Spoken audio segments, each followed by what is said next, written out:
Have you ever felt frustrated that you haven't achieved your ultimate success?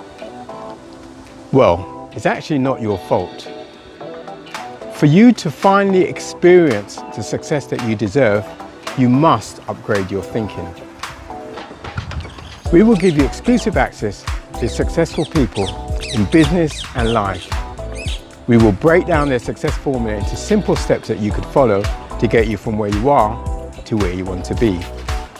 My name's Andrew Cameron, and this is Interviews with Experts. Welcome to the podcast, Paul. Thank you. Thank you for having me, Andrew. How did your journey get started? Probably not in a typical manner in that I worked at a corporate job for 9 years in a US multinational from 2000 to 2009. My qualification in college was not in the least bit related to what I do today. It was industrial biochemistry. I did chemical engineering for a year after that. And 9 years on the corporate ladder. And as part of that, did further qualifications, did a project management diploma, did an MBA. And I went on holidays in 2006 with three of my closest friends for 6 weeks to Australia and New Zealand.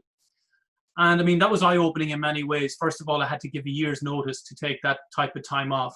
Secondly, they tried to pull the holidays from me last minute because even though you'd given a year's notice, nobody really remembers. That's right. But then also I had to get a loan to go on holidays. And then it took me 4 weeks on the trip, and the same with all my friends, to actually stop mentally being at work. We'd physically left the building a month earlier, but mentally we were still there, very much like institutionalized, like the Shawshank Redemption a bit. And we started asking questions then, like, why do we work for 47, 48 weeks in the year when you can't even disconnect? Or, what's it all about? Why are we doing all of this work and still can't afford to take time off in the years that are kind of where you have the highest level of energy, most level of enthusiasm, least responsibilities? And the answer was very simple, even though we came across it over drinking a beverage or two, look, we're doing it because everybody else we know does exactly the same thing. And as I say a lot in my talks today, we gain a sense of comfort from knowing that everybody else is in the same boat. And we actually use that terminology. Yeah. The problem is the boat we're on is the Titanic, and it's sinking.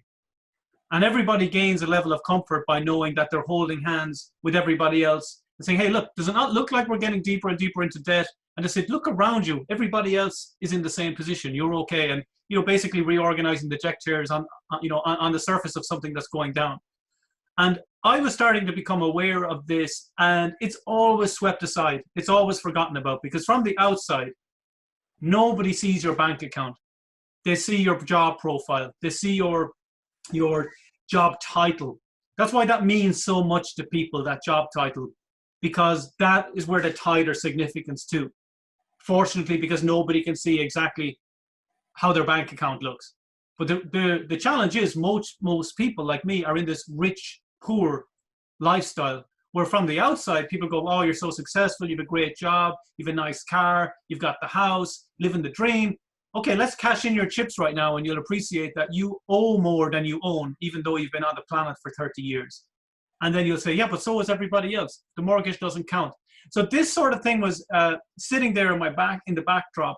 But where things suddenly became really important for me and urgent was Celtic Tiger hit Ireland. The economy kicked in. Yeah. Everything was taken off. It was like a scene from The Wolf of Wall Street. It was crazy over here. I bought 2 houses with money I didn't have, just literally got it from the bank. And 2 years later, the houses were worth less than half of what I paid. And suddenly it became real. Not only was I already in debt, but now I had 300,000 of negative equity. Right. And I started to look around. And that was when I went to my first online marketing seminar, February 2009. I forget actually how I even heard about it. I'm sure it was an email, but I'm not sure exactly how I came across it. It might have even been a newspaper ad actually called Life Lasting Success. And that was my first ever introduction to the crazy world, as I saw it, of online marketing, where one American speaker after the other got up on stage, high school dropouts, college dropouts, all multimillionaires. And I was just looking at this thinking, what the F is going on? I almost walked out because it was very whoop, whoop, you know, high five, everybody's awesome, totally anti-Irish culture. You know, we're not into that stuff. We've been doing social distancing long before it became a requirement. And, you know, I'm very close, as many people were, to walking out. But one guy stopped me in my tracks because it's easy to think that you know it all. And he said, he picked up on the skepticism. He saw the arms folded. And he said, the irony here, guys, is you think I'm here to brainwash you. He said, the thing is, you guys are so brainwashed, you don't even know the difference between truth and falsehoods. He said, you believe that wealth is connected to education, to degrees, to qualifications, or to letters after your name, as he put it. He said, I found as a high school dropout that a much better measure of wealth, rather than letters after your name, are numbers in your bank account. And he said, if you went and looked at the numbers in your bank account, that's going to tell you exactly where you are wealth-wise. And it was as if I'd been hit by a sledgehammer, because it wasn't pulling the rug under my feet. It was pulling my entire belief systems from under my feet. So make sure you subscribe so you don't delay your success.